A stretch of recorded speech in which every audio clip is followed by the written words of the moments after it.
Miss Tess, hello, welcome. Magandang hapon po. Taga saan si Ma'am Tess? Mandaluyong po. Mandaluyong. Apo. May baby na kayo?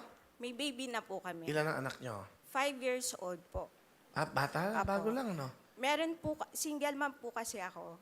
So, yung panganay po namin is 26 na. Hindi po ako kasal sa una. Matagal ba kayo? Nung, siyempre, masakit yung una nung hiwalay kayo.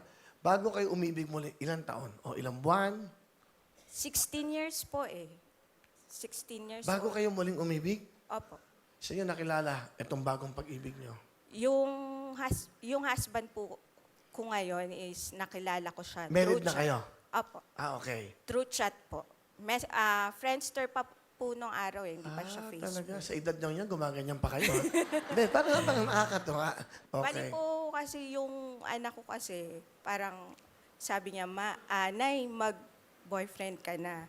Kasi medyo pagdating mo, nagkakaedad ka na, kailangan mo nang makakasama sa buhay. Ang bait naman ng anak nyo. Opo. Medyo, ano po kasi siya, yung